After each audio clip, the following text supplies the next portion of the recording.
Olá pessoal, sejam muito bem-vindos, sejam muito bem-vindas ao Centro de Estudos em Consciência Cósmica, mantido pela Associação Beneficente Seres de Lux.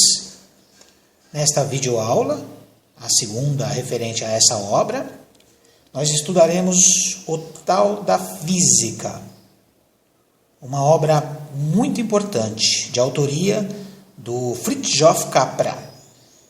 Para vocês terem uma ideia, o Fritjof Capra ele é atualmente consultor da Casa Branca nos Estados Unidos para assuntos relacionados ao meio ambiente.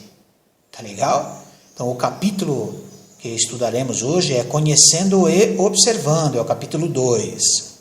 A gratidão por parte de vocês ela é espontânea.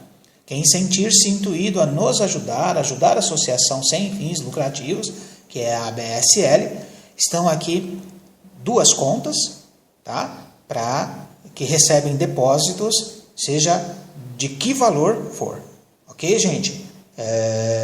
Nossa associação ela tem a nossa sede, né? Tem a sede e tem custos fixos. É por isso que a gente pede a ajuda de vocês. E no rodapé da página também tem alguma dica aqui sobre gratidão, ok? A certificação, ela é sob avaliação. Então, aqueles que desejarem um certificado de participação, né, saibam que é assinado por um pedagogo responsável aqui pelo Centro de Estudos, né, e no final das videoaulas, entre em contato conosco e nós passaremos todas as orientações para a certificação de vocês. Ok, pessoal? Então, vamos em frente? Vamos lá. Gente, no slide 2, nós temos aqui uma das mais antigas obras filosóficas da humanidade. É o Brihadaranyaka, da Upanishad. Tá? Ele, a legenda do slide está dizendo o seguinte, ó, do desconhecido conduz-me ao autêntico, das trevas conduz-me à luz, da morte conduz-me à imortalidade. Então, assim, como eu falei, né, essa citação ela é retirada dessa obra antiga, viu, gente? Uma das mais antigas da humanidade. Beleza? No slide 3, nós temos aqui uma balança, né? E a seguinte legenda, ó, como comparar uma ciência exata expressa na linguagem altamente sofisticada da moderna matemática e as disciplinas espirituais baseadas, sobretudo, na meditação. Olha um dilema aí.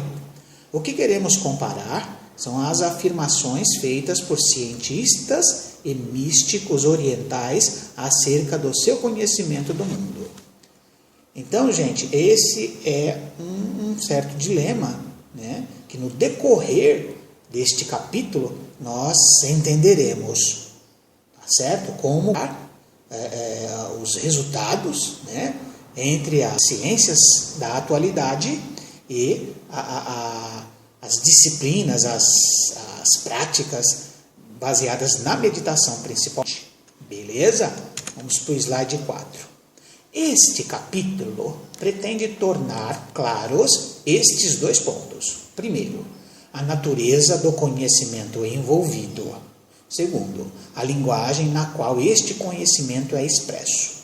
Então, o Capra, né, ele já traz para nós aqui o objetivo do capítulo. Tá legal, gente? Esclarecer esses dois pontos. Beleza? Vamos em frente. Então vamos lá, olha, no slide 5 no Ocidente, o tipo de conhecimento intuitivo, religioso, é frequentemente desvalorizado em favor do conhecimento racional, científico, enquanto que a tradicional atitude oriental é geralmente a oposta. Então, assim, gente, quem já acompanhou conosco, né, as nossas videoaulas, em algum momento nós tocamos no assunto chamado racionalismo científico. Tá? Eu acredito que tenha sido na aula anterior sobre essa obra mesmo, do Tal da Física.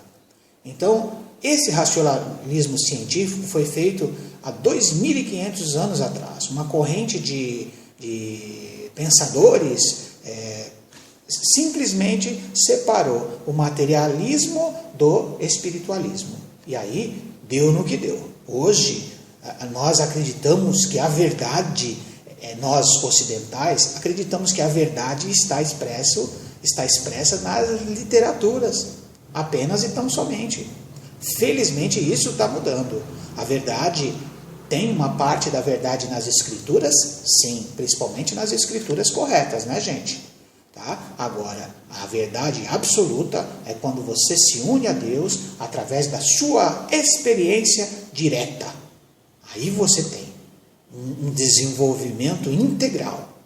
Tá legal, gente? Vamos em frente.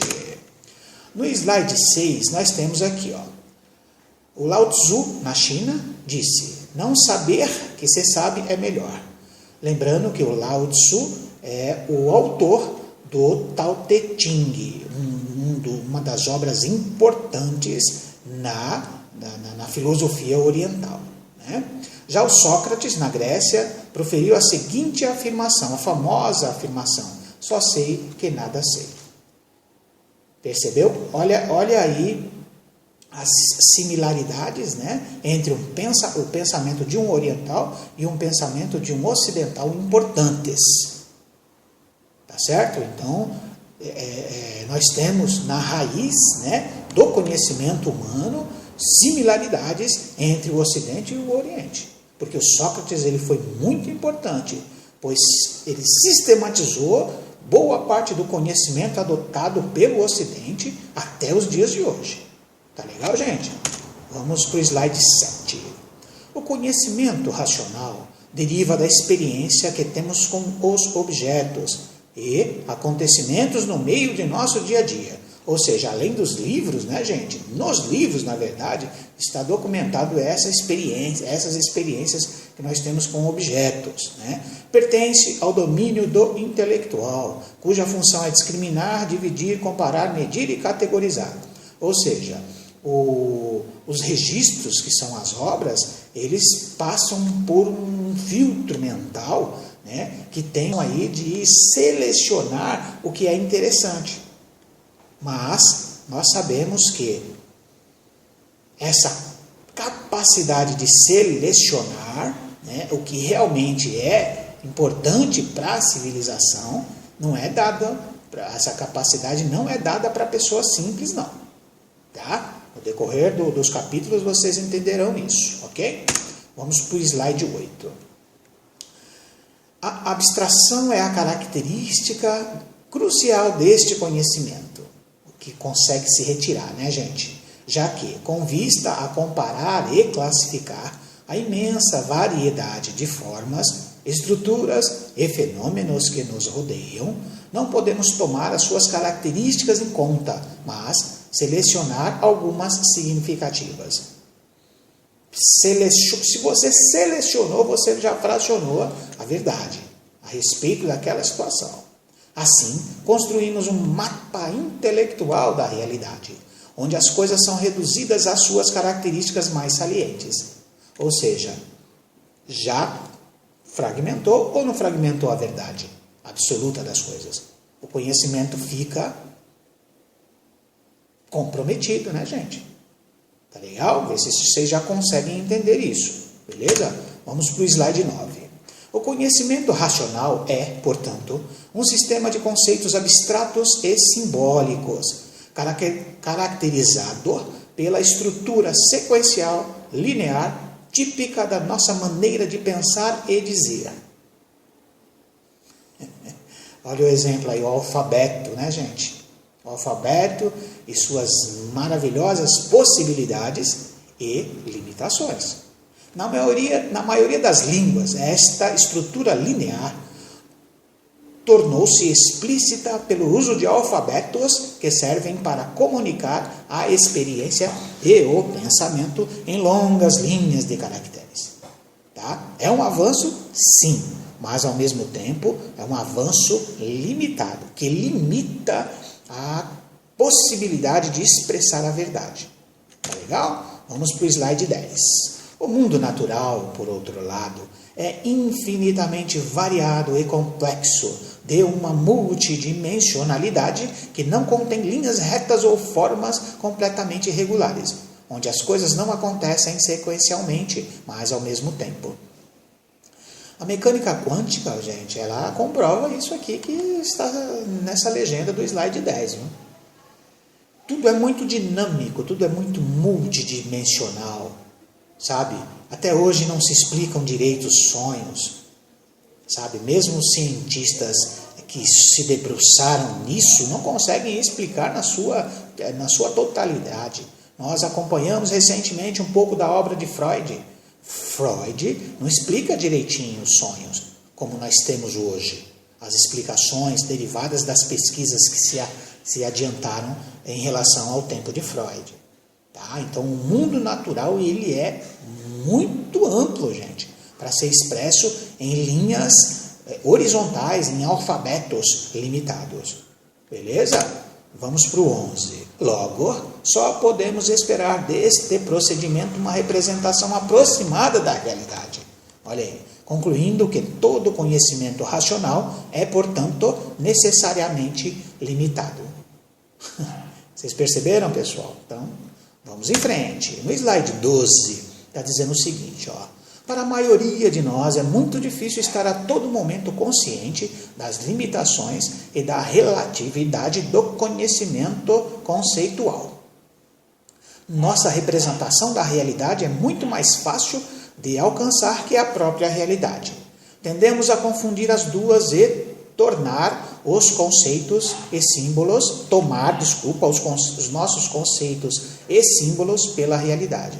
Então, gente, na verdade, essa sistematização, ela foi colocada, né, as obras, os avanços científicos, até certo momento da história da humanidade, ele foi colocado entre nós e a verdade e complicou a nossa experiência direta com a verdade.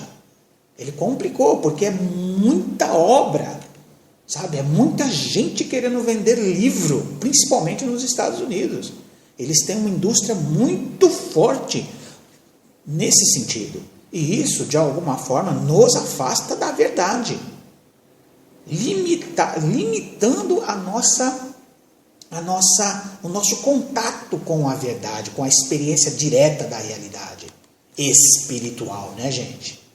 Tá legal? Felizmente, no Brasil, nós temos nossa liberdade, não temos tantos autores, sim, né? E nós, graças a Deus, retomamos aí a nossa possibilidade de experienciar, principalmente através da meditação. Tá legal, gente? Vamos em frente. No slide 13, o sábio taoísta Chuang Tzu escreveu: os cestos de pescar são utilizados para apanhar peixes, mas, uma vez apanhados, os homens esquecem os cestos. As armadilhas são utilizadas para caçar lebres, mas, uma vez apanhadas, os homens esquecem as armadilhas. As palavras são empregues para traduzir ideias, mas, quando as ideias são atingidas, os homens esquecem as palavras. E é uma verdade, porque a partir do momento que você adquiriu aquele conhecimento, você muitas vezes não valoriza o que te levou ao conhecimento. E aí, geralmente obras, né, livros e artigos e tal, você acaba deixando em segundo plano. O que te vale mesmo é a conquista do conhecimento. Você percebe? Então, é fundamental que nós tenhamos isso em perspectiva, que as palavras sirvam para nós, sim, nós estamos numa sociedade letrada, mas que elas não sejam, vamos dizer, um complicador para se vivenciar a verdade, a realidade, que nada mais é que a aplicação do amor de Deus em todos os sentimentos, pensamentos e ações. Essa é a grande verdade, gente. Esse é o segredo. Tá? O segredo é esse. Se você faz tudo com amor, com dedicação, com carinho, com gratidão, com certeza você está no caminho da iluminação espiritual, no caminho da verdade. Ok? Vamos para o slide 14. O que ocupa os místicos orientais é a experiência direta da realidade, que transcende não só o pensamento intelectual, mas também a percepção sensorial. Olha aí, uma pessoa olhando uma árvore e colocando a imagem da árvore na cabeça. Olha que interessante. Tá? Então, ela aqui está experienciando a verdade, a realidade. A experiência direta. Ela não está lendo num livro sobre essa planta, essa árvore. Beleza? Então, coloquem isso em foco, beleza? O conhecimento que vem de uma tal experiência é denominado conhecimento absoluto. Beleza? Quando você experiencia, você realmente conhece. Você pode falar com conhecimento de causa. Caso contrário, gente, você vira apenas um papagaio, repetindo o que outros descobriram. E, claro, com as limitações impostas pela sua memória. Né? Porque a sua memória é de leitura. Faz uma experiência, pessoal. Vivencia alguma coisa e depois faz um relatório você mesmo. E aí você lê alguma coisa e faz um relatório. Você vai ver que no relatório derivado da experiência surgem muito mais detalhes. Tá legal? Vamos em frente, slide 15. É como nos dizem os budistas, a direta experiência do indiferenciado, individido, indeterminado, que no caso chama-se de omnisciência. Tá? A total apreensão desta omnisciência não é apenas o âmago do misticismo oriental, mas a característica central da experiência mística em geral. Então, a omnisciência, gente, é que você realmente se integra com o objeto de estudos. Né? Você não fica filosofando no mundo apenas das palavras. Você pode filosofar considerando o seu conhecimento baseado na sua experiência direta da realidade. E aí você ser omnisciente, que no caso Deus é omnisciente. Se nós somos parte de Deus, né, em potencial, nós podemos assumir essa meta, sermos omniscientes nas coisas que nos rodeiam. Beleza? Para não ficarmos apenas com conhecimento superficial. Se dedicar a menos coisas, mas experienciando. Essa é a ideia. Beleza, gente? No slide 16 está dizendo o seguinte, a legenda é a seguinte, olha, para começar destaca aqui o William James, né, que é um dos fundadores da psicologia moderna. Para quem não sabe, tá aí, tá? William James. O conhecimento absoluto é, portanto, uma experiência da realidade totalmente não intelectual. Não passa pelo crivo da mente. Você vivencia. Uma experiência surgida num estado de consciência invulgar, que você pode chamar meditativo ou místico. Olha a importância da meditação aí, tá? Que um tal estado existe foi não só testado por numerosos místicos no Oriente e no Ocidente, mas também indicado pela investigação psicológica. Então, o pessoal da psicologia, da psiquiatria, eles sabem de tudo isso, gente.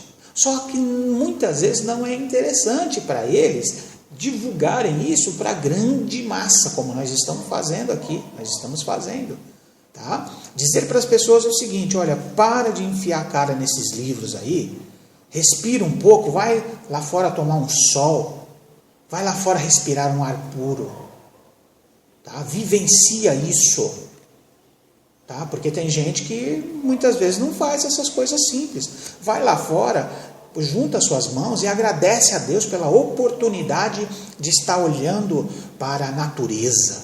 Abraça uma árvore, ou seja, seja omnisciente, aprenda junto. Tá legal, gente? Então, vamos em frente.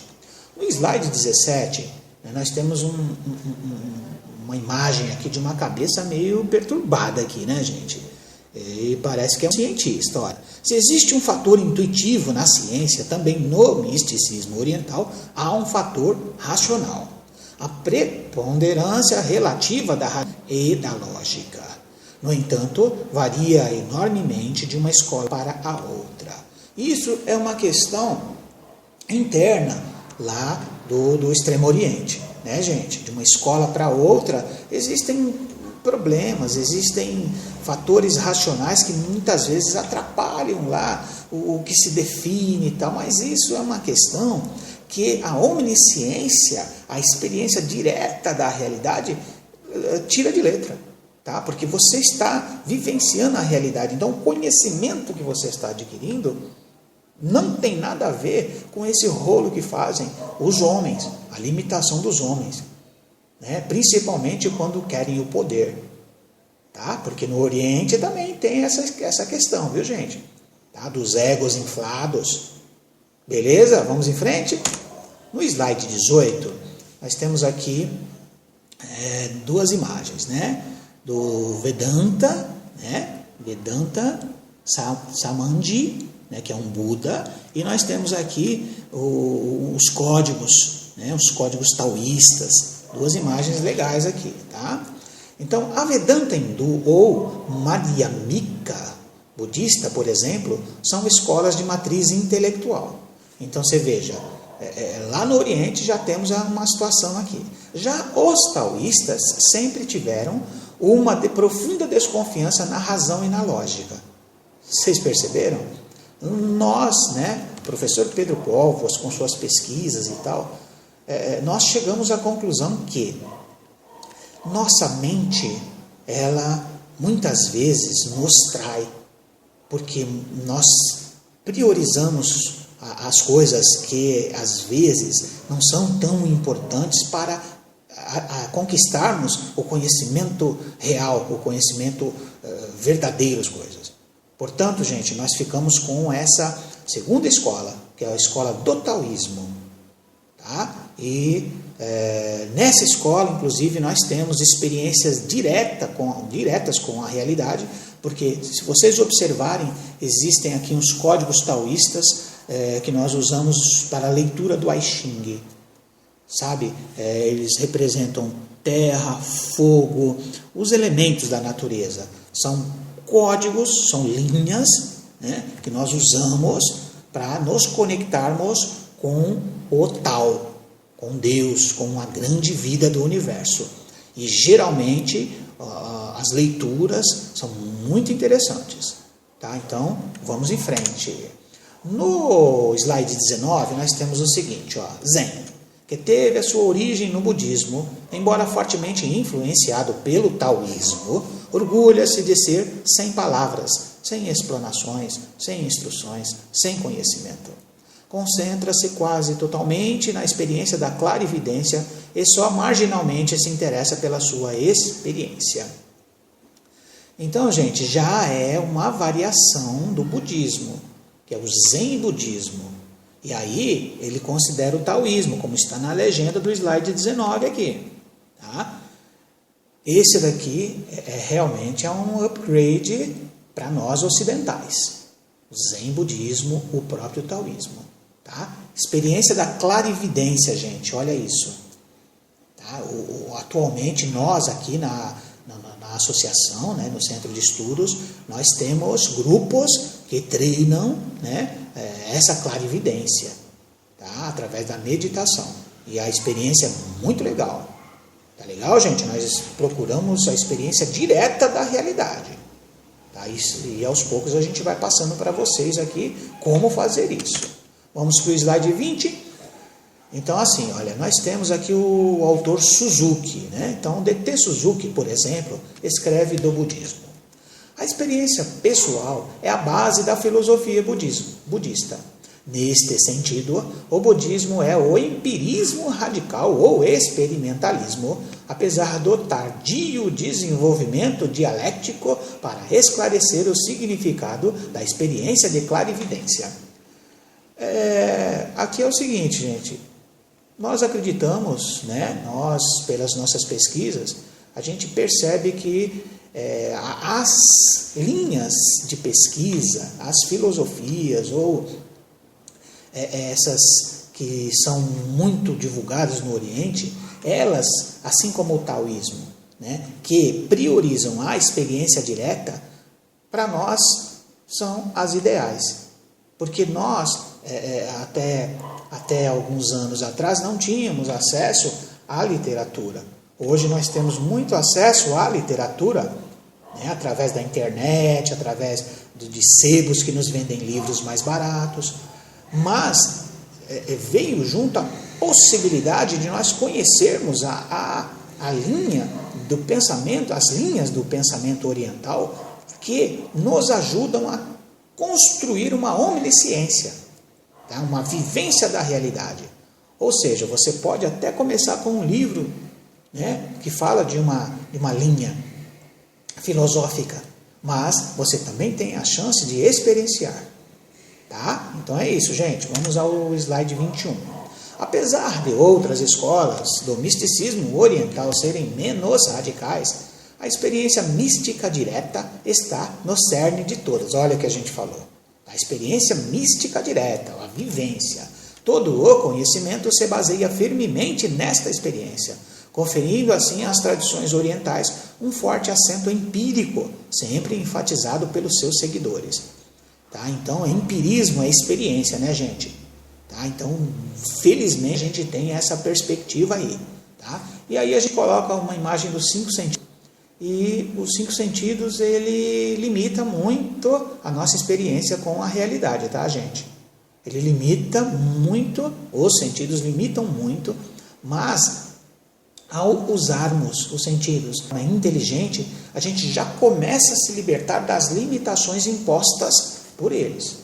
Tá? Quando você olhar algo, procure observar os detalhes, olhe demoradamente, sabe? Faça daquele momento, use a visão de uma... Quando você estiver ouvindo alguém, ouça de uma forma diferenciada, ouça ativamente. Ao se alimentar, procure sentir o sabor da comida, sabe? Ao tocar em algo, procure observar a aspereza ou a lisura do objeto tocado. Ao sentir o cheiro, procure sentir de uma forma legal.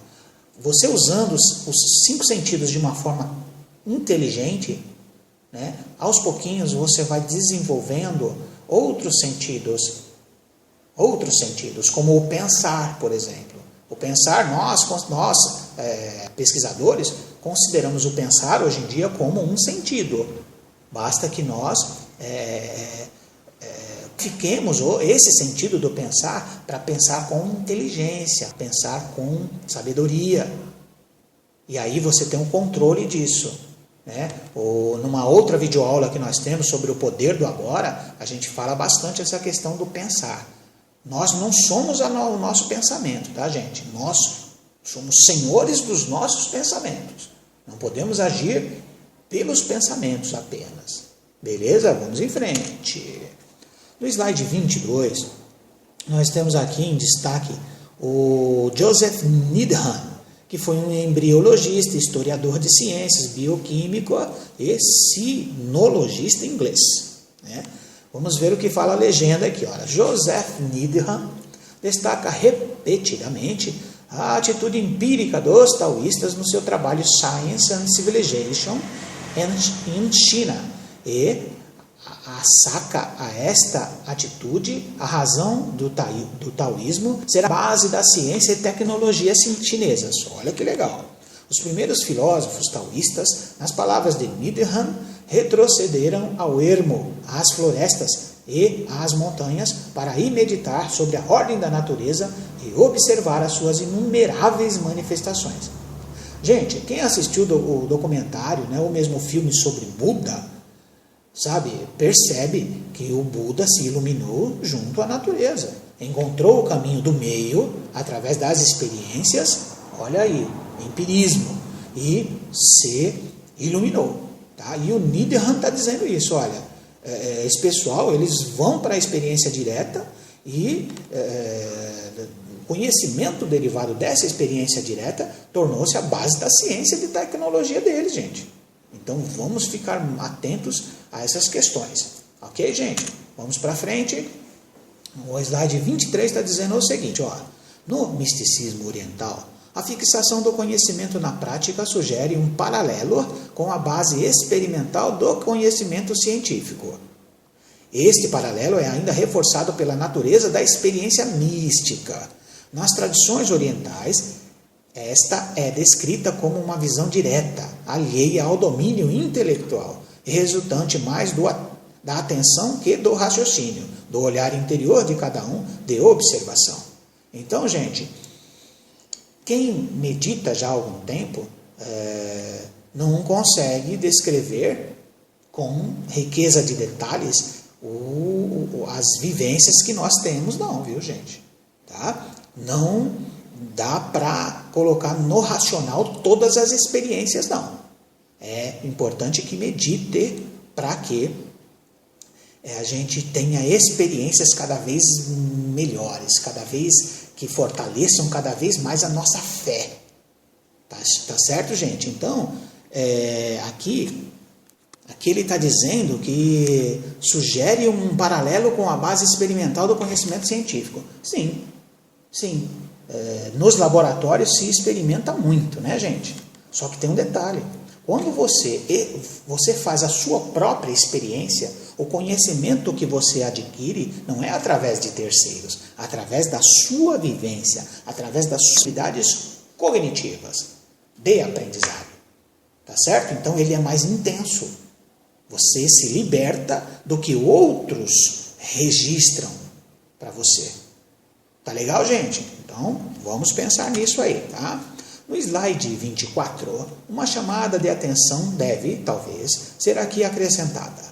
A ênfase do olhar nas tradições místicas não deve ser tomada demasiado à letra, mas tem de ser entendida num sentido metafórico, já que a apreensão mística da realidade é essencialmente não sensorial.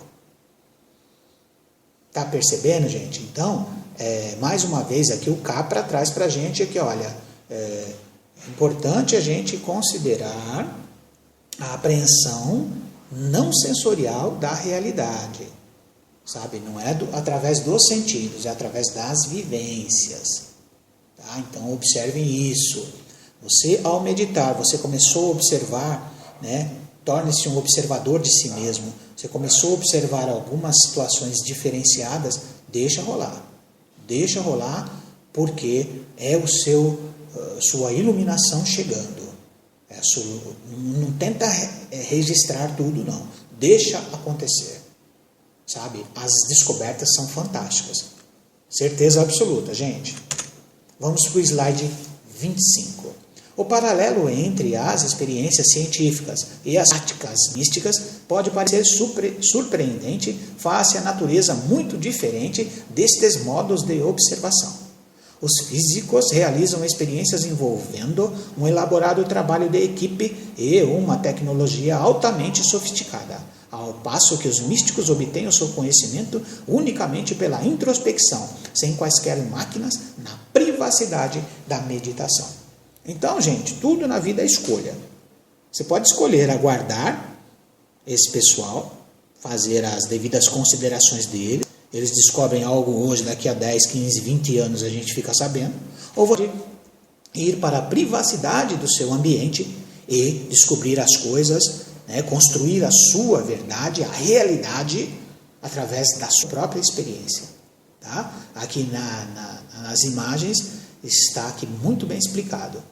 Tá? Então, olha aqui, um meditador em estado de iluminação absoluta, onde os chakras são todos destacados aqui, percebe? E um laboratório frio, úmido, sei lá, úmido.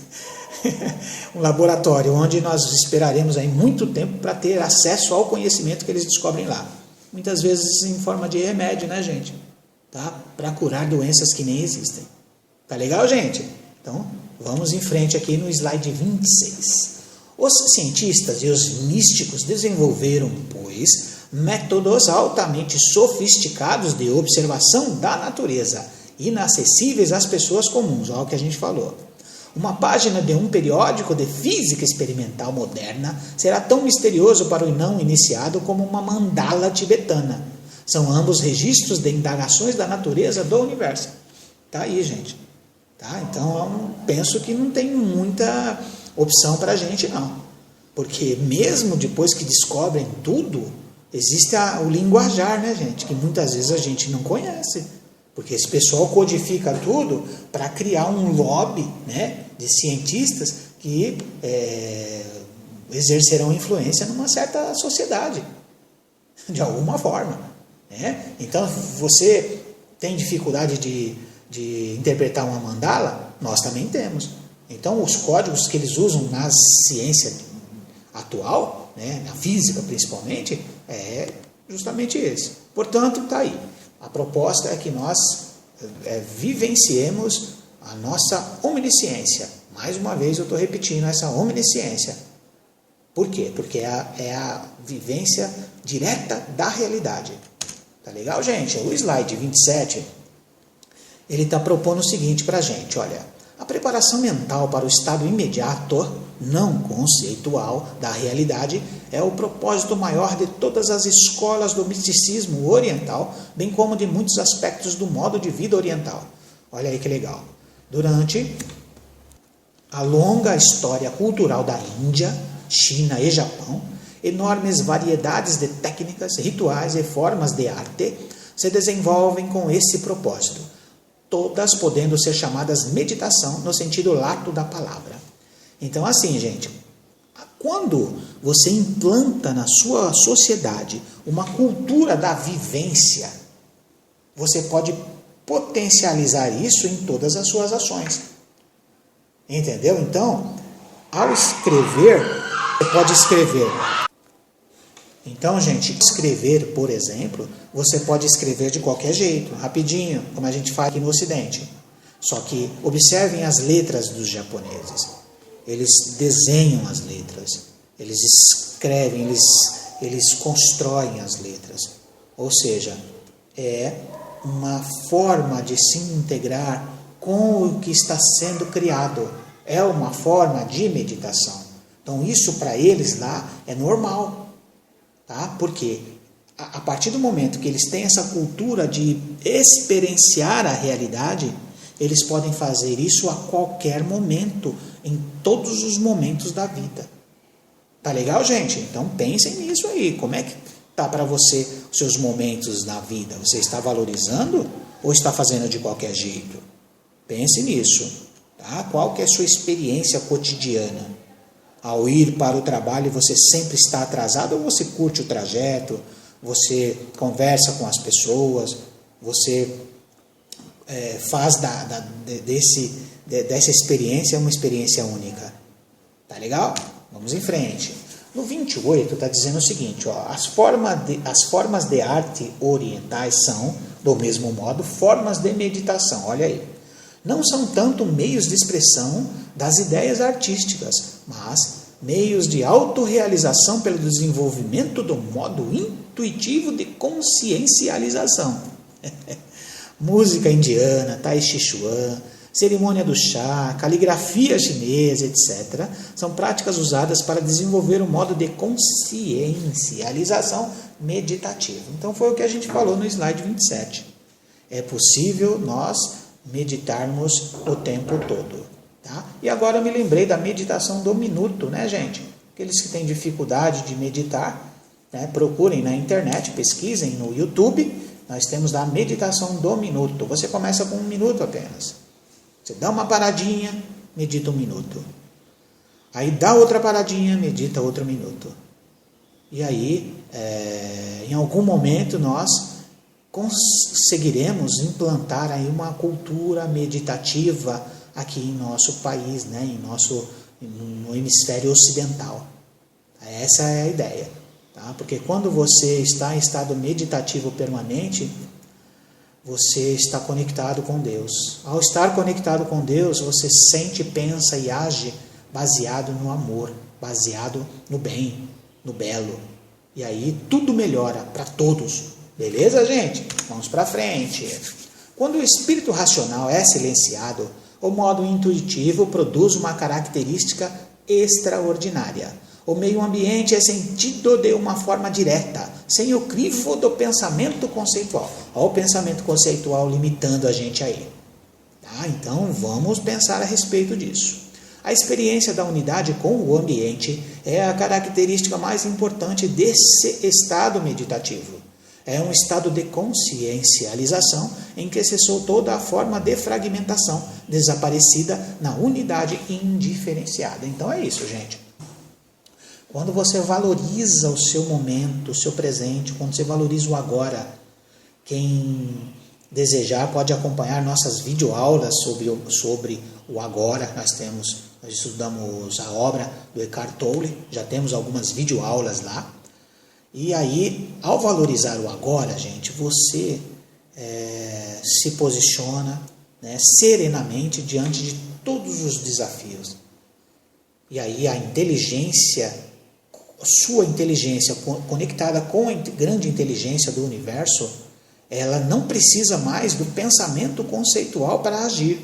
Muitas vezes você age instintivamente, mas não é instintivamente pelo instinto, e sim por sua conexão com Deus, pela sabedoria que vem do universo, sabe? Então essa a gente chama de experiência da unidade com o ambiente, né? É um estado meditativo permanente, isso sem contar com os momentos de recolhimento, né, gente? Tá? Isso também são momentos muito importantes, onde você recarrega a sua energia telúrica, né? A energia que muitas vezes a gente nem sabe que existe, mas você recarregando a sua energia, você está pronto para o seu dia. E tenham certeza, nesse estado meditativo, só as coisas boas ocorrem com a gente. Beleza? No slide 30 está dizendo o seguinte aqui: os místicos orientais estão bem conscientes do fato de todas as descrições verbais da realidade serem inexatas e incompletas. Olha aí. A experiência direta da realidade transcende o reino do pensamento e linguagem. E, já que o misticismo se baseia numa tal experiência direta, tudo o que possa ser dito a propósito só em parte pode ser verdade. Então, assim, não adianta a gente pensar que nós nos iluminaremos apenas estudando. Tá? Porque mesmo aqueles que experienciam a verdade diretamente, através de vivência, mesmo essas pessoas, ao manifestarem sua experiência através da verbalização, né, eles não passam para a gente a experiência total, passam apenas parte. Ou seja, é uma experiência única a meditação. Tá legal, gente? Que fique entendido isso aí, beleza? Então vamos no slide 31, está dizendo o seguinte, olha: o misticismo indiano, e o hinduísmo em particular, apresenta-se na forma de mitos, usando metáforas e símbolos, imagens poéticas, comparações e alegorias. A linguagem mística é muito menos limitada pela lógica e pelo senso comum. É plena de fantasia e situações paradoxais, rica em imagens sugestivas e nunca precisa. Então aqui, o hinduísmo, né, gente, principalmente, ele tentou criar um sistema de comunicação usando uma metodologia, mas ao mesmo tempo sem fechar as ideias. Porque a ideia é que nós não fechemos a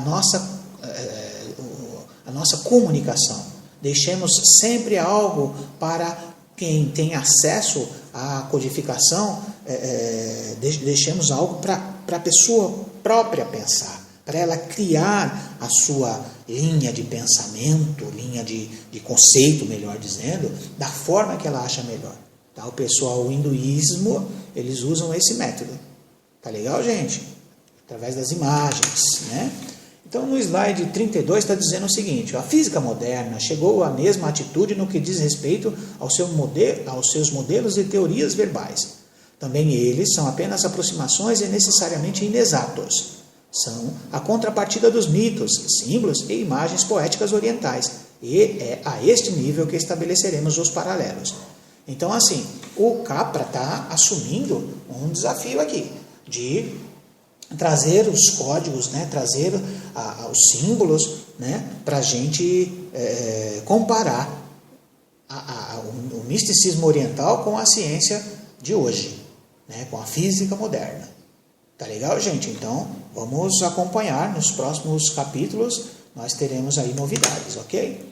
E aí, nós finalizamos uma bibliografia, o próprio Capra, aqui no Tal da Física. 75 é essa obra, viu, gente? Muito importante e já carimbada, viu?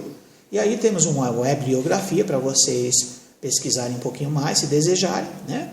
E ao gostarem dessa nossa conversa, vocês, por favor, dá um no YouTube, curta lá, comente, compartilha por lá. Tá bom, gente? E para aqueles que desejarem nos ajudar a associação a continuar com este trabalho de lux neste planeta, as contas estão aqui embaixo. Por favor, depositem valores para a gente, nos ajudar com os custos da nossa associação. Serão muito bem-vindos. E vocês falaram com o professor Pedro Póvoas, né? Nós facilitamos aqui a compreensão e qualquer dúvida pode postar nas linhas do YouTube, né? Embaixo do vídeo, a gente responde à medida do possível. Tá legal, gente? Então, muito obrigado pela atenção de todo mundo. Um grande abraço para todos vocês, viu? Namastê. Tchau, tchau.